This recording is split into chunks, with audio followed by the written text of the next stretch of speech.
wonderful good morning to you, Grenada, Carriacou, Petite Martinique, the rest of the Eastern Caribbean. It is the 10th day of the month of August, and a wonderful good morning to you, to the listeners of Classic 105.5 and 105.9, and those of you wherever you're on GBN Television, Channel 7, Channel 11, and Channel 20. Today's the day that is, the day after the days that were. A period in time though at most you enjoyed yourself, but remind ourselves that now that the carnival is over, it has ended, that we certainly will continue the forward progress, and whether or not it hasn't quite yet appealed to you that life continues. There is life, in fact, after carnival. And good morning to you and those of you that's on social media. And we say thanks to you for being part of the conversation. We say congratulations to all the winners of the different carnival activities, whatever they were. We wish you and pray and trust God that you had yourself an overall a safe carnival. Didn't have much in the way of any accidents or anything of the sort, but I pray and trust God that each and every one of us will be well, and while some may not be well in spirit or otherwise, certainly today, the fact that we're still here, it's an opportunity to change our status quo and remind ourselves that there is yet the possibility that we can do great things on this Wednesday morning, the 9th day of the month of August. I'm Joseph Cadore, and welcome to this edition of To The Point. We say thanks for being part of the conversation. My guest this morning is the president of the Grenada Union of Teachers, Mr. Jude Bartholomew. And certainly, good morning to you, Jude. How are you? Yes, good morning to you also. I'm good. I'm great. Thank you very much for being on the program. How was the last couple of days? Well, the last couple of days were just relaxing. I just take the opportunity just to relax and to keep it low, to refresh and everything like that, so and to get ready to go back again on the job. Here we are. It was what's his name? One of the old greats, Wizard, that did remind us that when the carnival is over, life continues. We have to look forward to a greater day. And it starts today. Absolutely. It starts today. I know some of us, we always assume that change means that we have to wait until, you know what, whatever happened over the last couple of days, it is history. Here we are today. It's an opportunity to reset, refresh, and continue upon that upward trajectory of forward progress. Jude, there's so much we can talk about, and I know there's a lot that's been happening, that is happening, has happened, and will continue to happen in the next couple of weeks and months. But certainly, I know one of the agenda items that will be high on your list is the payment of the dock salaries for teachers, and I know that would help us was to draw a smile from your face. Yes, again, and I would just like the opportunity just to ask God to bless the program quickly, as I always do. Almighty God, we ask you to bless this program this morning, bless the hosts, bless, oh God, the Grenadian people. We ask you to empower us with the gift of the Holy Spirit and to take charge and take total control. And I use this opportunity also to say good morning to the listening public, to our citizens, and those who are listening through the various media. Excellent. Yes, it is a wonderful, wonderful day for teachers and public officers, and I started off with a deep smile, and you can see that. Positive movements in this country, positive movements. The dock salary, as we said, would have been a stronghold around the backs and the necks of teachers and public officers, a sour grip, and that would have created the motivating factor for teachers and other public officers. In fact, humiliating factor and everything. But with the new administration coming to town and making the promise and keeping you say to their promises, and they did pay the dock salary even on time.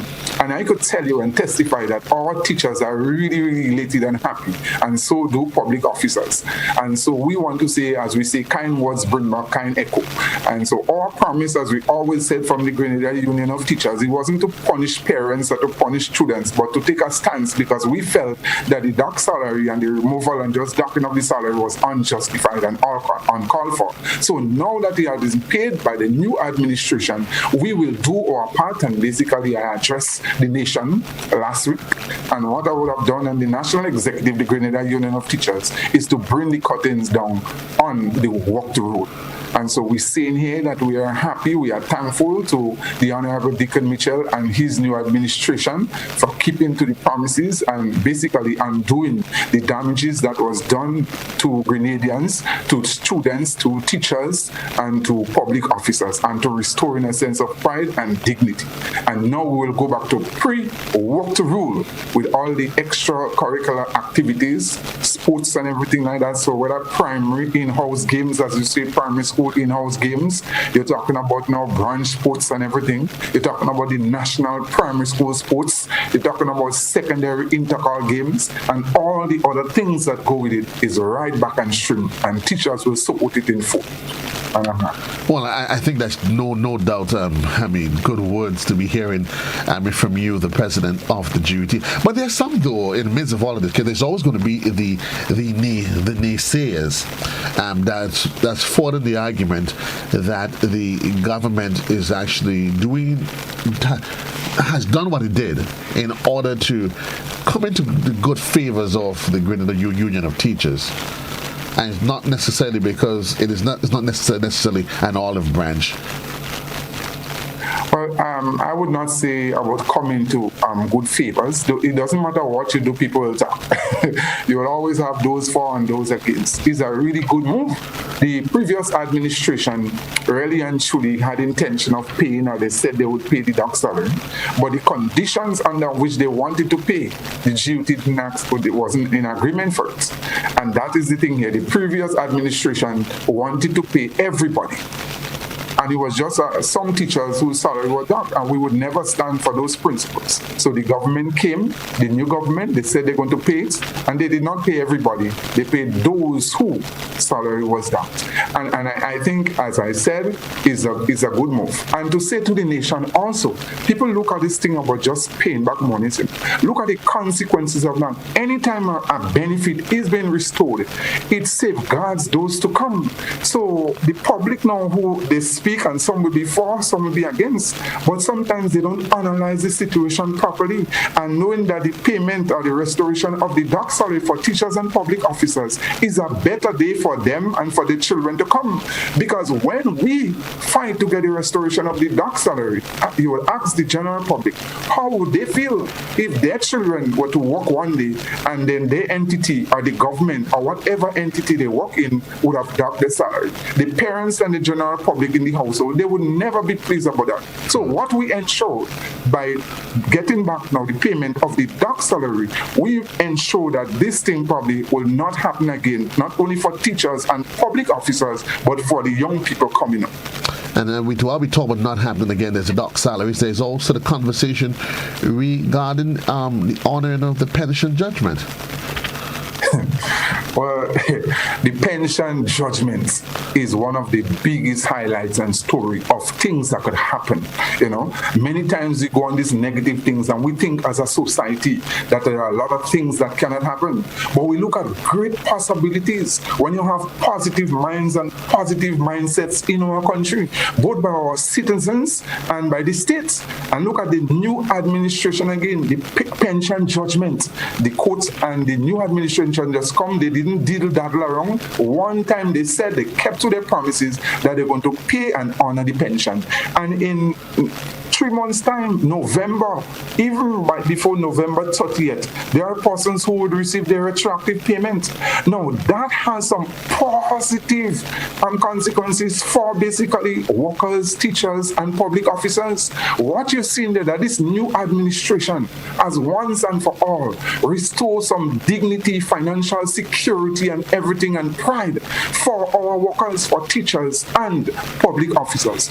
And basically, in essence, take out teachers and public officers out of deep poverty at the age of 60 in retirement. Because what we were facing, we saw before this pension judgment and the government honoring, that the outcry, the humiliation, the disgrace, teachers in poverty, workers have to be begging and everything like that.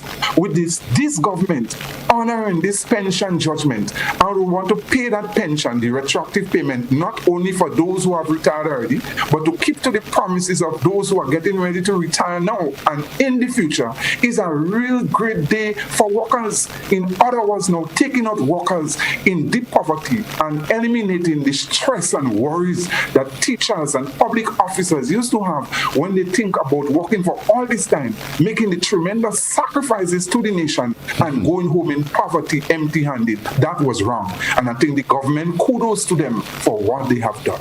It's interesting, though, Mr. President, that there are many who saw this struggle as a struggle between the GUT and the government, or let's say the union bodies and government, and not necessarily looking at the bigger picture in that. They looked at it quite myopically and recognizing that teachers, the public servants, whoever they are, across whichever strata, this is a victory for Grenadians, and we all benefit one way or the other. And it is very true what you are saying, and that's why really and truly this year we celebrated emancipation. And so emancipation, the struggle, the mindset of slavery and our Grenadian people. And so we need to free ourselves of mental slavery, that's what you say. And we need to look at things at a broader perspective and picture. Because this pension judgment and reinforcement is not really and truly for teachers and public officers only. That is a victory for the nation. It was for workers to come, the younger workers. We restore basically what was taken out in the Constitution, and we are doing that because we're not going to work forever. These teachers now and public officers who are there now, they're not going to be workers forever. One day they will retire. One day we're going to be out of the system, and there are young people who's going to come and to take over. And think about it. If we did not fight and to restore pension for the nation, for teachers and public officers, you know what would happen? The young workers or the younger workers to come would have had to fight even harder basically to restore that benefit. So people must be thankful, the whole nation, and that will boost the economy. Can't you think about what will happen in November or come December, this Christmas, when all this money is going into this economy? I mean, every ham in the supermarket and in village shop and everything would be sold, because teachers and public officers, they don't make joke when they have the money. These are the persons that really and truly keep the economies of Grenada afloat. Well, I have a lot of friends and associates in the teaching fraternity, so I'll be waiting with childlike anticipation and with bated breath. I still want to go to bid my kitty for the Christmas.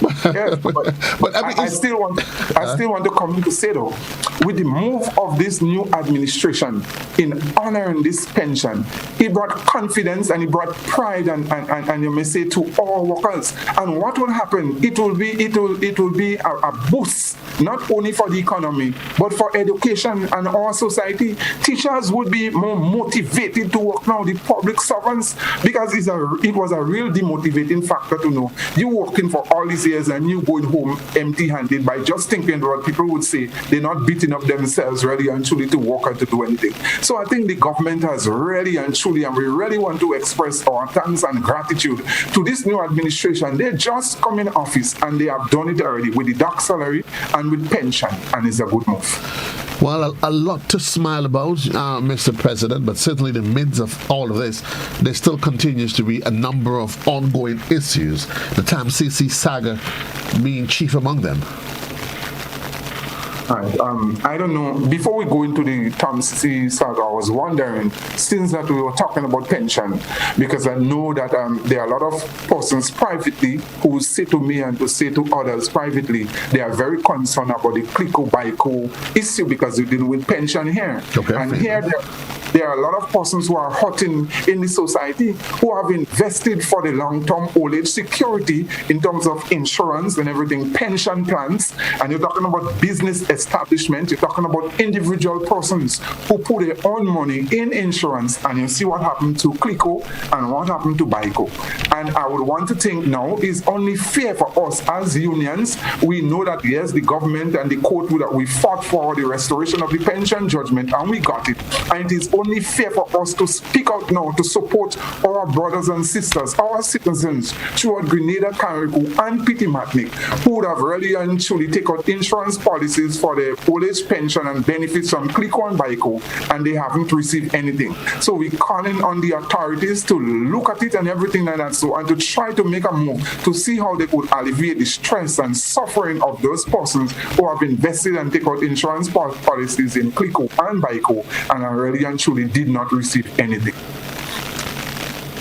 Great, and I mean, and I understand it. And again, a win for any of these policyholders is not just a win specifically for them, but I think understanding the dynamics and the structure of our economies, any facet of our sector of our economy that benefits from such a payment, certainly it augurs well for each and every one. And I hope that there have been governments across the region that some have argued, some have said that openly has shown their commitment and their resolve to addressing and realizing the hardship that the Baico Clico saga has had on the nation on a whole. And we certainly do hope that in due time, that the current administration will make it an issue, a front burner issue, so at least we can see get some semblance of movement that something is actually going to happen. It can only mean better days ahead for all of us here. Yeah, well, I'm in agreement with what you said there, and listening to the Honorable Prime Minister Dickon Mitchell in terms of his address to CARICOM and some of the proposals that we have put forward for changes and everything. I'm very confident that one, would in the future and in the immediate future, that he will push this matter and other persons in the region. Because I could tell you, if we have pension restoration and we have persons who invested in Clico and Baico and they get back their monies, you will know that would be a real economic drive and engine of growth for our nation and our people. And that will help to eliminate the stresses and everything, because when persons are not economically independent, they rely on government and other persons, and the very resources that government have to use for investment and everything else, they have to use it in social services and everything like that, so for the general public. And that is what we're talking about. And that is how persons should look at it, at the pension. It emanates in old age for teachers and public officers and other persons. Government have to intervene to give workers everything as a handout when really and truly they deserve their pension, and then the other resources of the state could go into developmental and other social projects. While we at it, let me just draw this to your attention. I know there have been some conversation in some circles as we get ready for the new school term, and I'm not sure whether or not that has been addressed by the GUT. The question of and we'll put it in inverted commas because it's still open for discussion, free education. But let's start in, of course, we started with the new school term, where, for example, the school books program, where normally there's an administrative fee. The government, the administration is saying, listen, let's put a waiver on that. And you would agree, Mr. President, and as well as many other principals and teachers, that the fees received through those programs, we know the role that it plays in providing and meeting some of the elementary requirements for the school. Has there been any discussion on that level, so as to how do we find a balance in terms of meeting the day-to-day requirements of the schools, in terms of chalk, basic utilities for the school, necessities for the school, and the fact that here we are, you find yourself on the back end of it, and that you one of your main revenue making stream has been cut short. Yes, that is a very delicate balance that I have to dance with this question, and to really and truly, I really have to dance carefully, because at the one hand, I represent, and the duty represent, principals and teachers who really and truly make lots of sacrifices for schools. And really and truly, what has been happening there with those discussions is to really and truly for the nation to see the sacrifices and contribution that principals and teachers really were making to keep school afloat. And the government government has really and truly did not put their mouth, the money where their mouth is. And so principals probably and teachers probably did things that they probably not supposed to do in one sense, one may say, but they really did it, not for themselves, not for their family, but for the nation's children, just to make school run.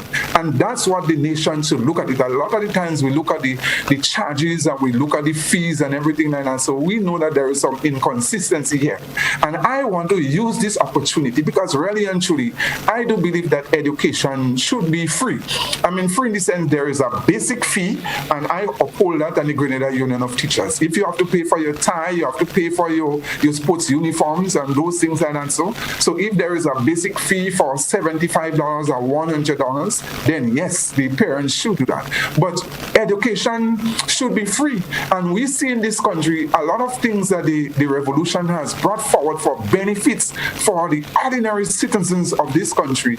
We see that slowly it has been eroded. We look at even with the NDC program with the barrels are free for persons. When a new administration comes, they get rid of it. And everything that is free for the ordinary people, it has been taken away. Now, when you look at the hypocrisy of it now, the big people, those with the financial resources, the investors and such in this country, they get it off free for years upon years upon years. Tax concession and everything. The Grenadian people that pay for the tax concession that the investors and other persons get, and with no benefits, real benefits for the country. So we are the ones, the parents are the ones who pay the tax, and they should have the opportunity for some of the children who are really, especially persons in poverty, to really get a what you call quote unquote free education. No, I would hasten to say. But the truth is though, there's never any such thing as free.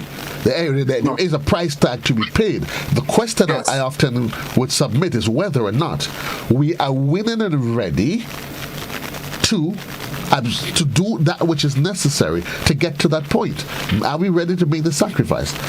I think what should happen here is that the government, the new administration, they would set and should set the tone and the ball rolling for the way forward. And they should, you hear about $100 and something million in the budget for education.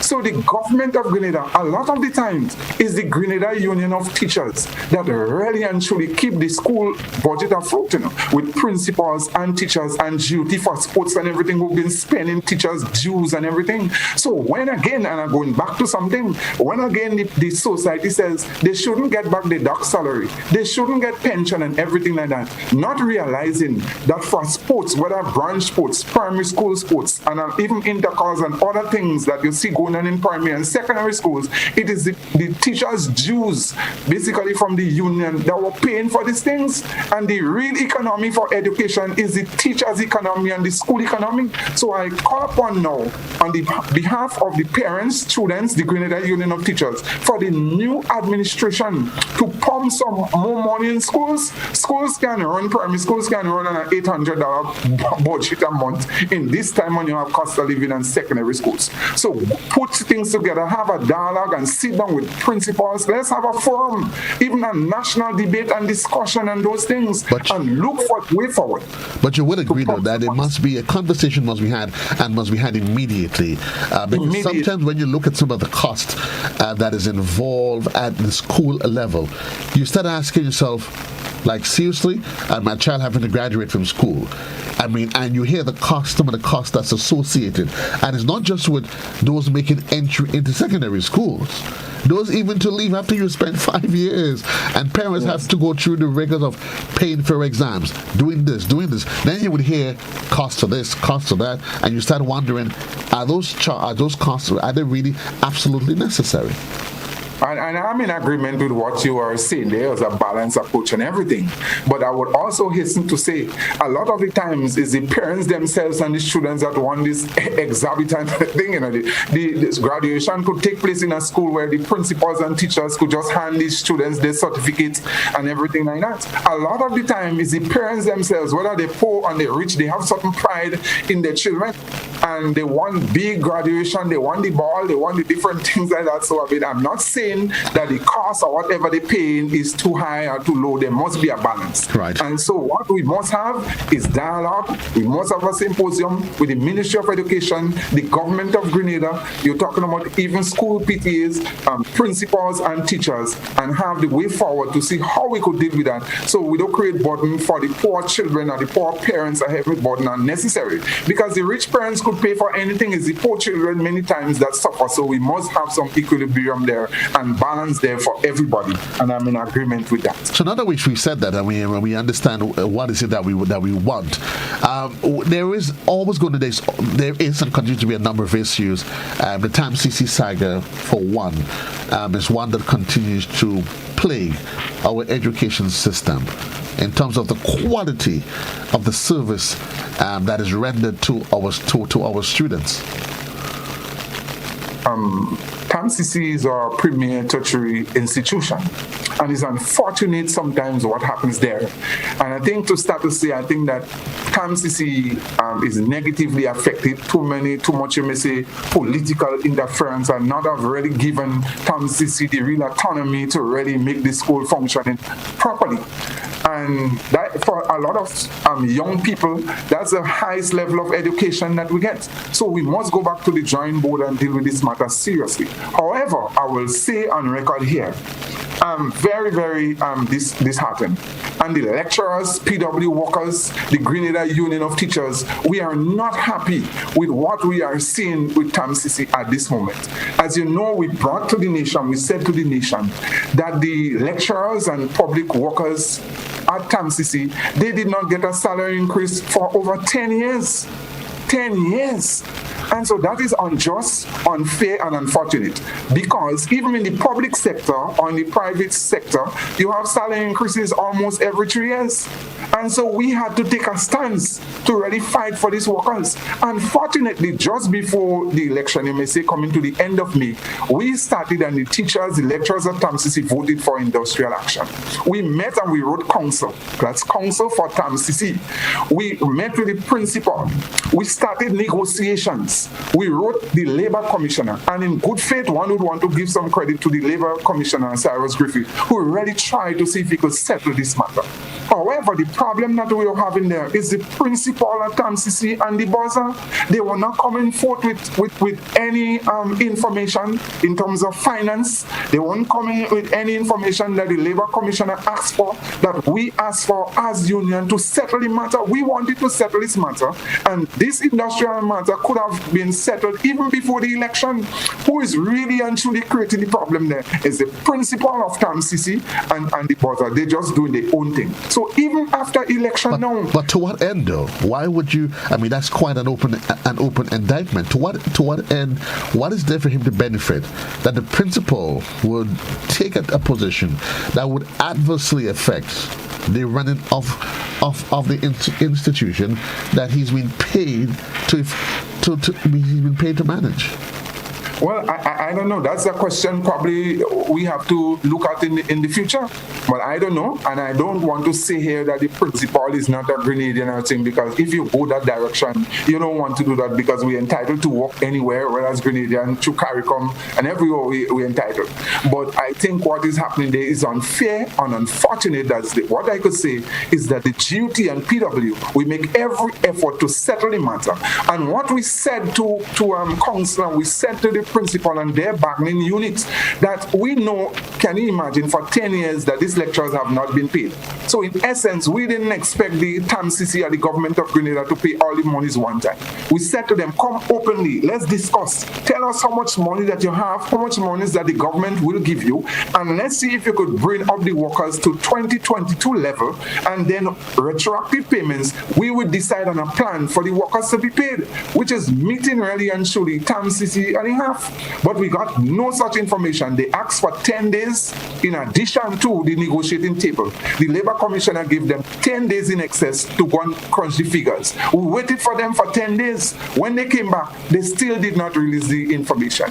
And the new administration now, through the Minister of Education and the PS, we had a meeting with the negotiation continues. The new minister calls upon the principal on a regular basis for the same information, financial information, and that is what is keeping back the thing. This new government is ready to settle the matter and to pay the workers and the lecturers and PW workers some money so that we can settle. So let me ask, as it relates to, we have to take a break though.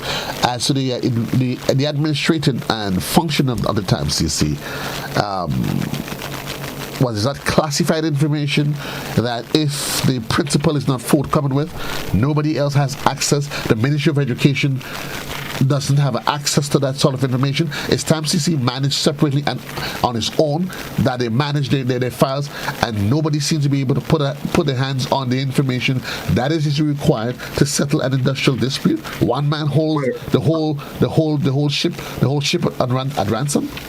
Really and truly, with TAMCC, the Act for TAMCC, there should be a finance officer from the Ministry of Finance really and truly involved into the day-to-day running of the financial business of TAMCC. Should is in the Act. That was not taking place. And on the other hand now, the Minister of Education has the power really and truly under the Act Section 16. And he says here, serious defects, that's what is happening there. Directions of a general character may instruct the Minister of Education, may instruct council as to the policy to be followed in the exercise and performance of its function in matters appearing to him or her that concerns the public interest. Directions for the remedying of any serious defect or failure in the successful performance of its function, and the council shall give effect to such directions. The Minister for Education has the power and the authority to call on council and to call on TAMCC to release certain information or anything that would happen to speed up and to alleviate, to put a dispute to an end for the smooth functioning of TAMCC.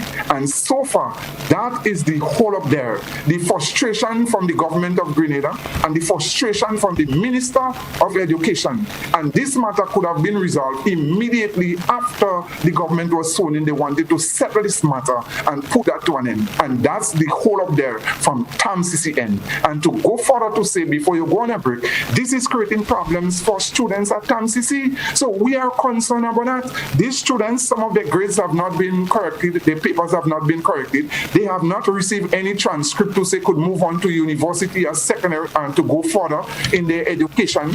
And that is the whole up there, because unless this matter is not really and truly settled, remember, it's not only teachers or lecturers at TAMCC, but PW workers, and everything is at a standstill because of this situation.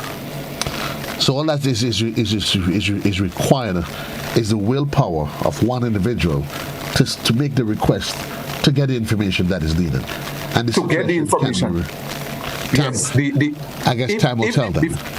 Before you go for the break quickly, if the minister or when the labor commissioner asks for the information, financial information, they come with the information in big bulk. They're not breaking it down to say, well, okay, the minister called for to see how much money that each individual lecturers must get, how much money that the PW workers must get, so that you break it down and you don't come and tell them 26 million and they have no idea what this 26 million for. They must be able to see that the lecturers must get, if they have to get $5,000 each and every person. So when they pump their monies into TAMCC, they know that monies will be going, probably a way out is that the Ministry of Finance take total control of this situation, do their calculations and everything, go into TAMCC, do the calculations and pay workers for themselves, and let's bring an end to this situation, because in 2 weeks or 1 week from now, TAMCC will reopen, and we don't want this thing to be creating a headache and a problem for parents, for students and other persons, for our nation.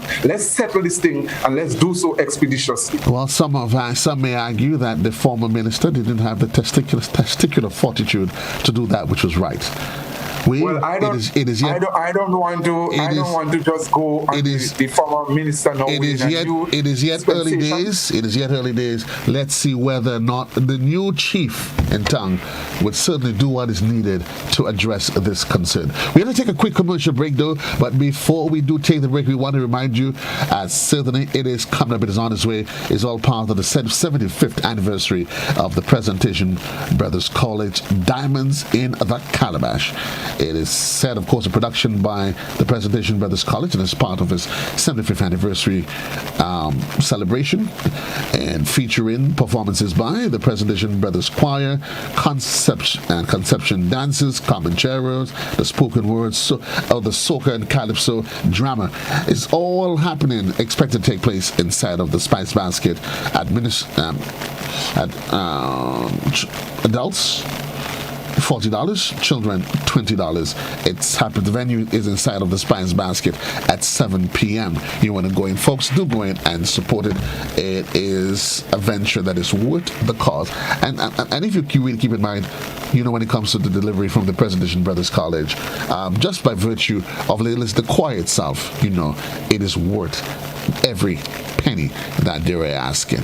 Yeah, get your tickets at admission $40 and $20, children and adults respectively. We'll take a quick commercial break. We'll be right back right here on Classic.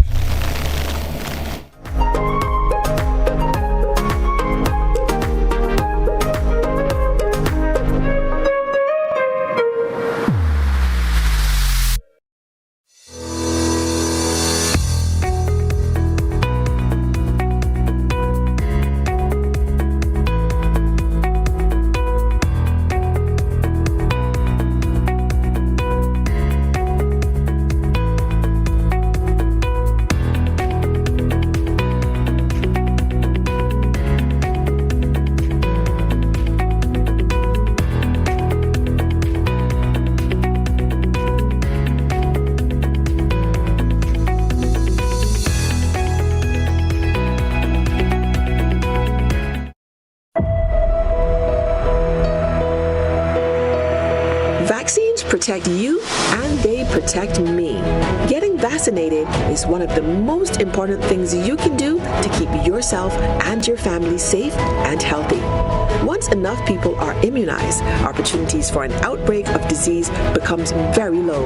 And if we all choose to get vaccinated, we contribute in getting back to spending quality time with our loved ones in a safe way. Choose to get vaccinated. Vaccines bring us closer.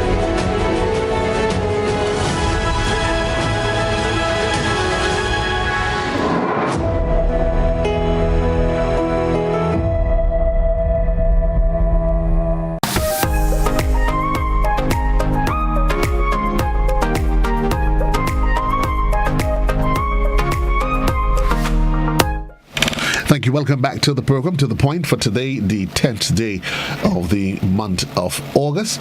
And indeed, in case you're just joining me, my guest this morning is President of the Grenada Union of Teachers, Mr. Jude Bartholomew. And while we had everything said, again, we want to send out an appeal for those of you, as you plan your week, you want to make sure this is part of your agenda. Diamonds in the Calabash. Quite an exciting and intriguing team, Jude. Diamonds in the Calabash. I hope you encouraging all your teachers and everybody else to be part of this exciting venture by the Presentation Brothers College. Yeah, well, anything education and presentation college or all the other schools, we would highlight it and we'll support it. Anything when it comes to education, indeed, we are going to support. Get your tickets, $40 and $20, respectively, adults and children. It takes place on the 11th of August. Well, let's get back into the conversation. We're going to open the telephone lines, 435-2041. We also will be sharing with your comments, and that's been posted via the social media platform. This contributor says there seemed to be so much victimization by the past administration.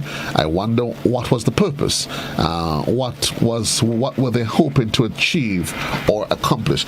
And that's a question we probably may never be able to answer. We are going forward, but we have a caller that is on the line.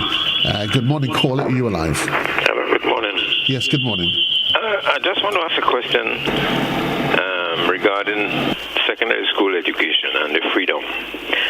Didn't the revolutionary government instituted that the secondary education was free during the time, right? Correct. Well, why is it now that we're coming back on this thing of having to have free education?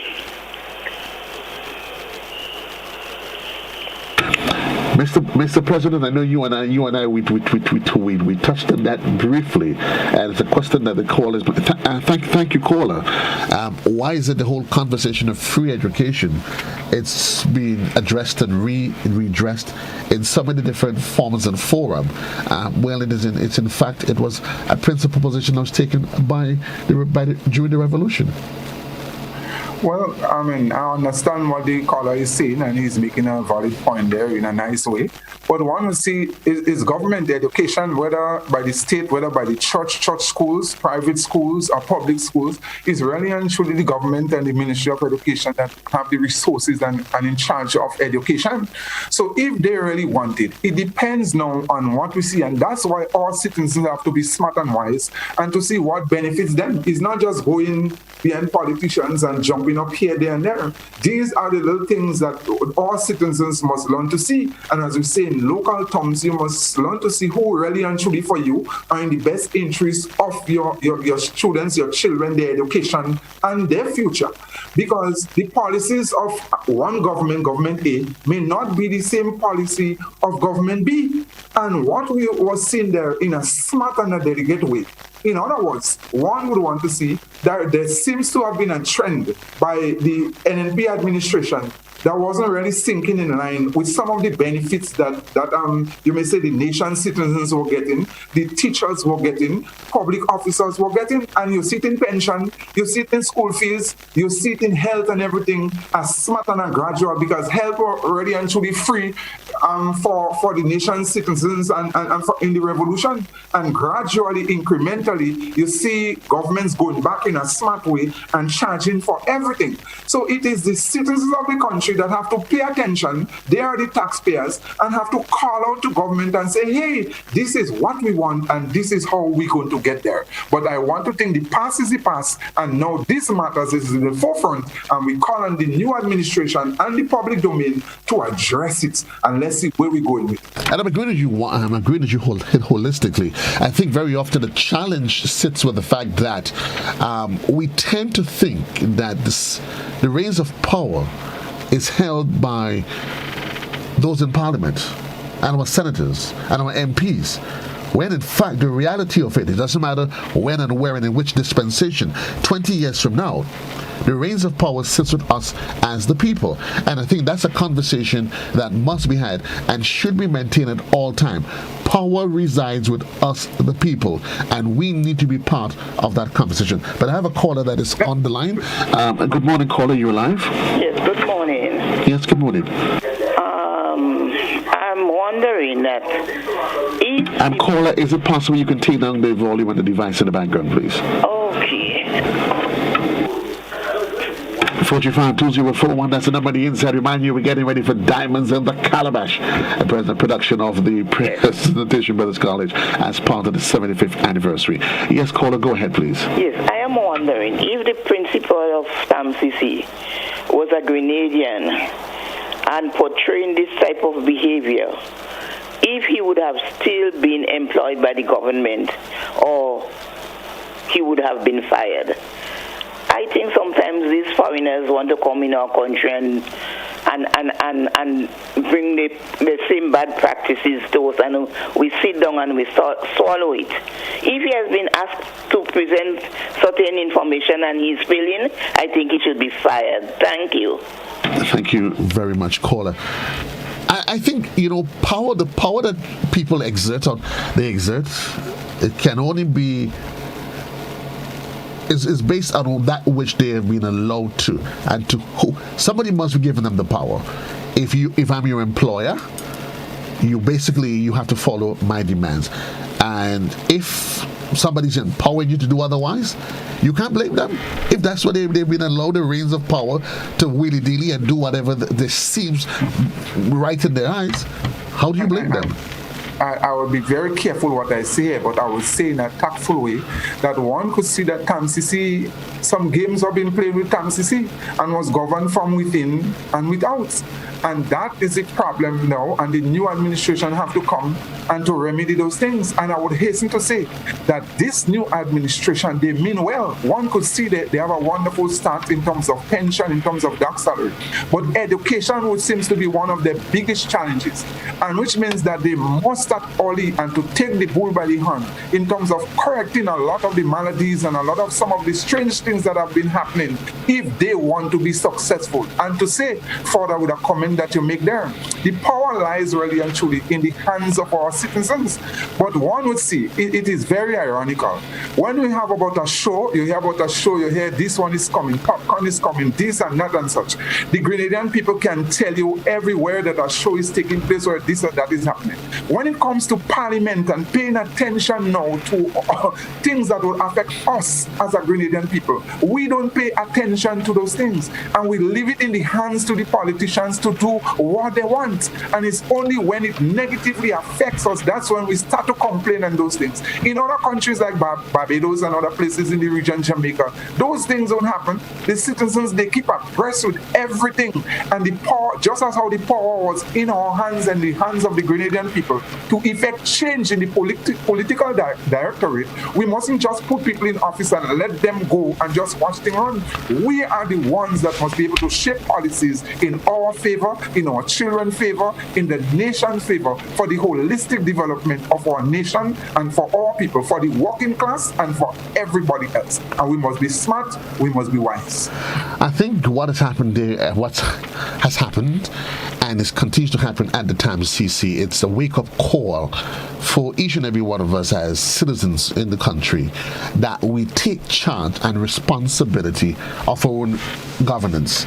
I think for too long we have thrown everything up we have thrown our hands up in the air, and we assume that our governance, our destiny, must be and is always placed in the hands of just a limited few that assumes that they can. For one, I keep saying, I set you to work for me, and if tomorrow morning I determine that you're not delivering on my mandate, I say to you, you know what, thank you, Mr. Bartholomew, we appreciate the services you've rendered, but we need a new captain on board. And unfortunately, that's the way I think it should always be. Yes, we have to wake up in Grenada. We have to wake up as all citizens, and we too lay back and everything and just watch things happen without our valid contribution. Let's continue with it, because time as it is, times it doesn't wait. And there's always going to be the issue of teachers getting in and out of TAMCC, those getting the issue of guidance counselors together with truancy officers, other teachers that need to be regularized. What's the latest on that? What can you tell the nation, Mr. President? I'm happy because really and truly want to touch on this matter. This matter for regularization of temporary teachers is not only for teachers, it's a sore grip for the public officers, sore grips for nurses and doctors and other public officers who are really and truly permanently temporary for a long period of time. Now, I am very confident. I am not, because we have a new government in place, a new administration, and I know they just come into office. And they did promise that they're going to remedy the situation. They're going to try to solve that problem. So probably what they're doing, they're analyzing and they're putting things in place to make their announcement what they're going to do in a few months' time. But at the same time, we must bring it out to the general public, and we have to keep it going. That's the function of union, not just to settle things with government and to say, yeah, there and there, and give them chance. But we must speak out, whether it was the old administration or it's the new administration. And we ask in this new government, we know that they're willing and they're trying to really and truly try to move expeditiously to solve some of the problems. And this is what I'm saying, that education will be one of the biggest challenges for this new administration. And they must try to get it right, otherwise it could create a big problem for them. We saw before with education with temporary teachers, not only for temporary teachers or grades teachers who did their bachelors and masters, they had to be begging the Ministry of Education, begging the Chief Education Officer, begging these people begging DPA to regularize them and to upgrade them. It should not be so. The government of Grenada, the Ministry of Education did say to teachers and to public officers, go and upgrade yourself.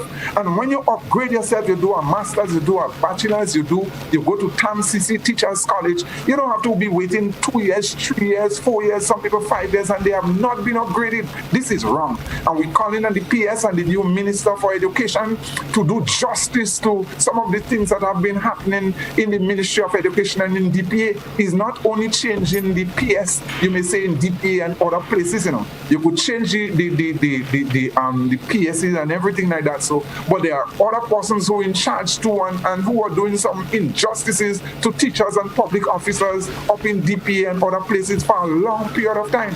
And those things have to be addressed. For too long, we have hundreds of teachers who are hanging there. They would not be able to get any pension. Public officers who are hanging on contract and those things, even when pension have been restored, because they're temporary for too long. And so we're calling on the government to do justice to us and to our members and to public officers who are crying for a long time. These people have no security. They can't go to the bank and take a loan and do everything like everybody else. And it is time for this thing to be solved and to be fixed. What is the union's position, though, in that process that allows for the regularization of teachers? If you can, as succinctly as you can, how exactly does that process unfold? Well, the process unfolds. Basically, what used to happen, that's how we must go back to what used to happen.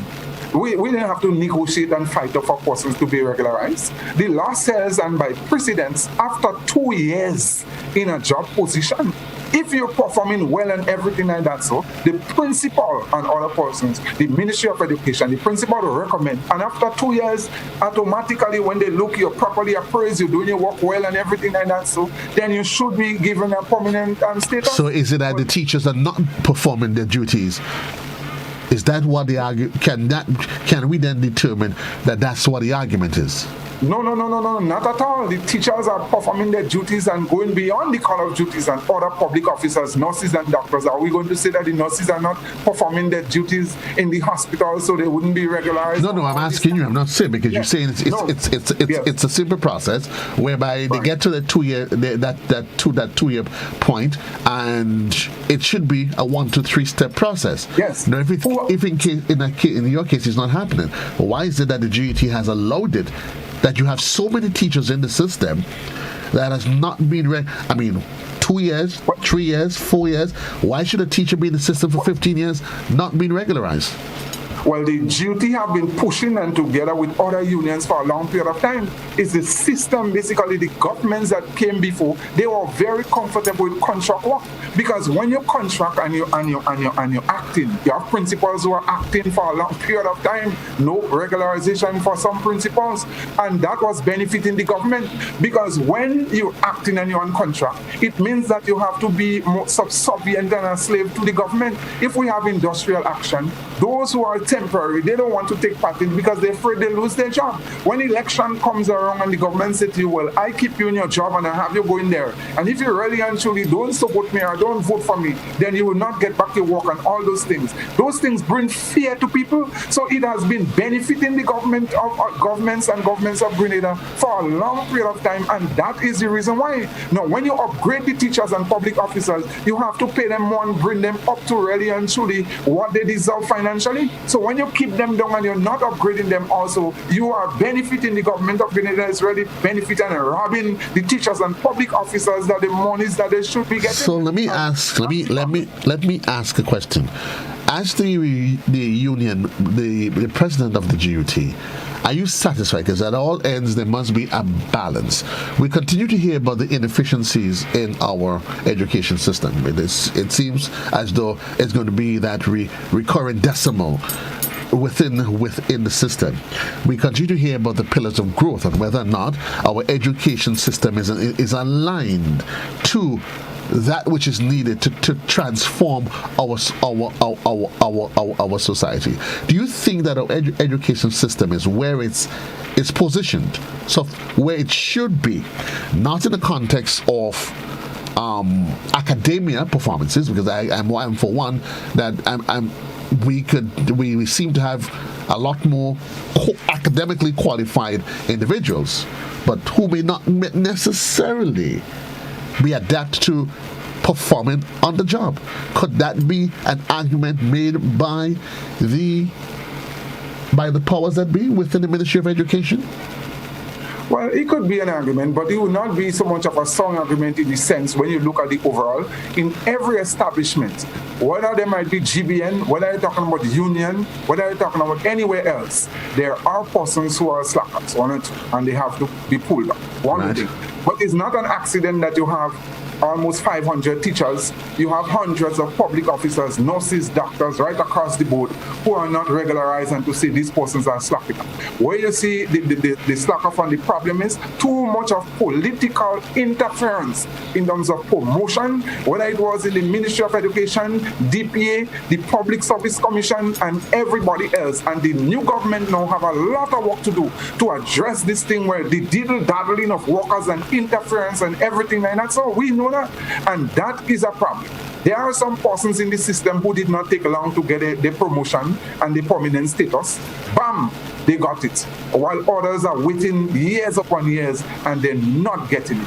So we call upon, and I want to use the opportunity also while I'm talking about that. We have persons in the Ministry of Education. It's kind of painful and hurtful. I just want to do that. When you look at Michelle Peters, that was one of the best in examination unit, Ms. George, and she is no longer there. The frustration that caused some of these persons have to leave the system. One will see when they talk about CPA and CXC and all those things, the face you used to see on television dealing with these matters was Miss Michelle George. You're talking about Miss Blackett again, somebody who was a professional person in the Ministry of Education, working real hard for the development and the advancements of the education. These persons are no longer there for whatever reasons. So we ask.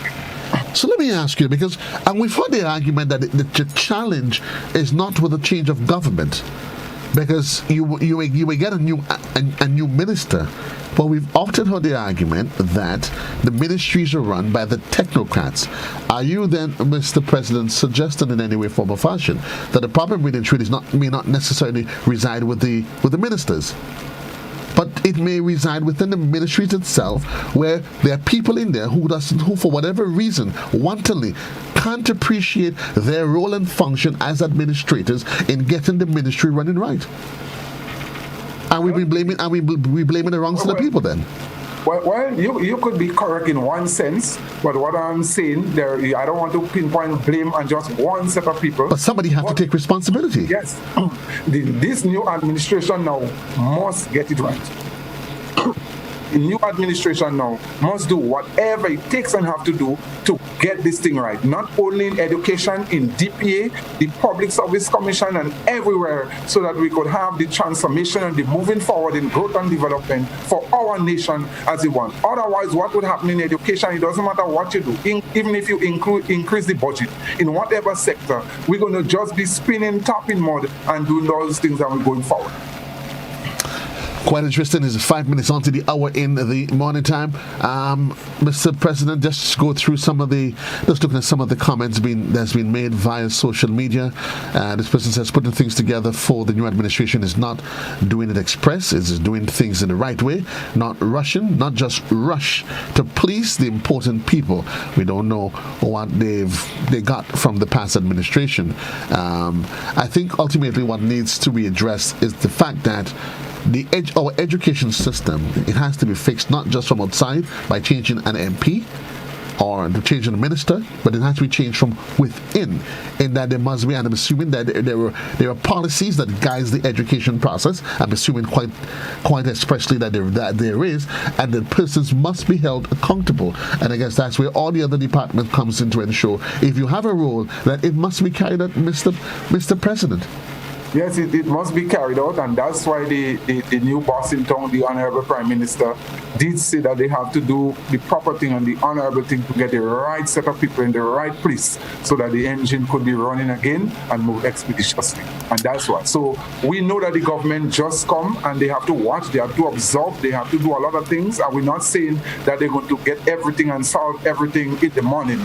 But at the same time, they must have due diligence because education, school will reopen in September and it's not long again. In 2 weeks' time, we're getting ready to go back on the job. So we must have teachers now.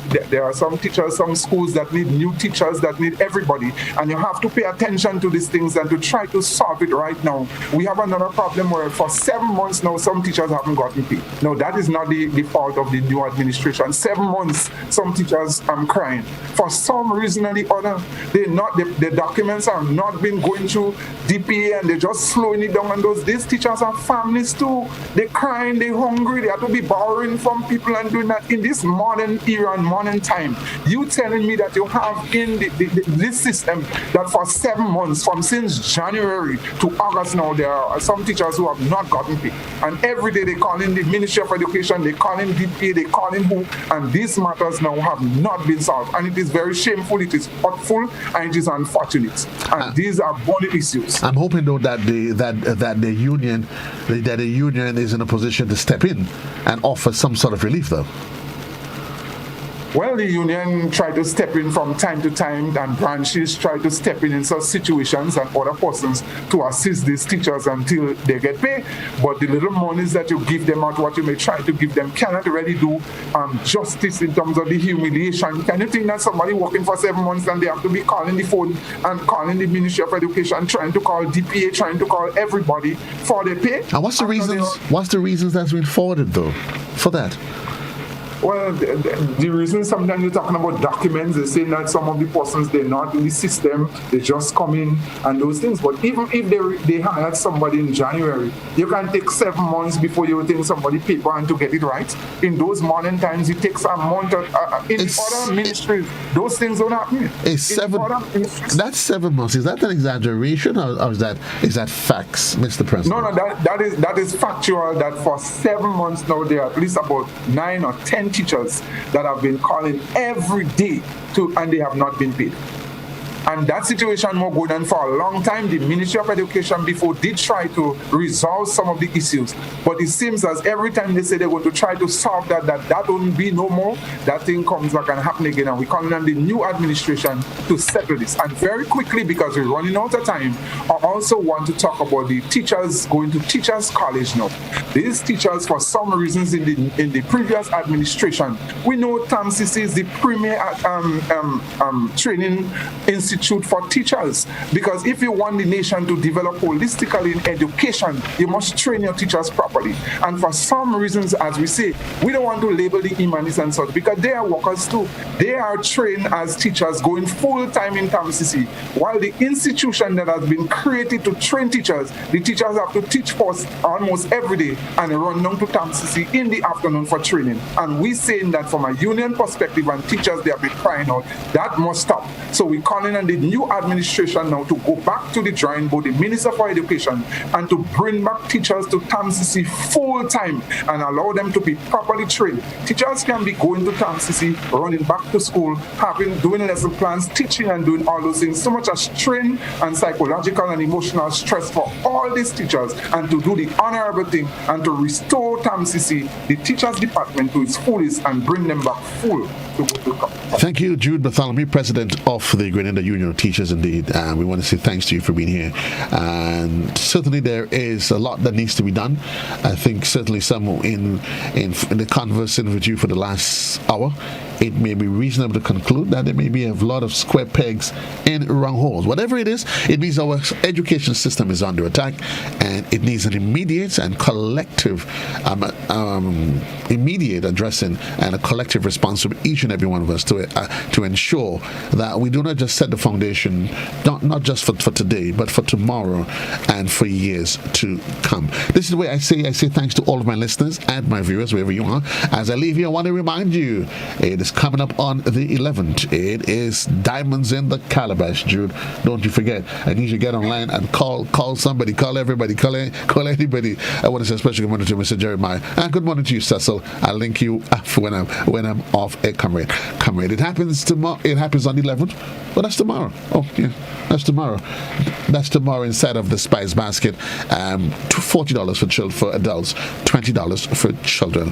Come featuring the Presentation Brothers, Scholars, Conception Dancers, Commentators, and a lot of our local calypso. A lot of artists, calypsonians, and other soca acts. Yep. Get your tickets and do enjoy. Jude, until then, you take care, comrade. Thank you very much. Wonderful. All the best. Classic in the morning time, 105.5, 105 from 105.9. Until then, JC loves you. Have a great one, Grenada.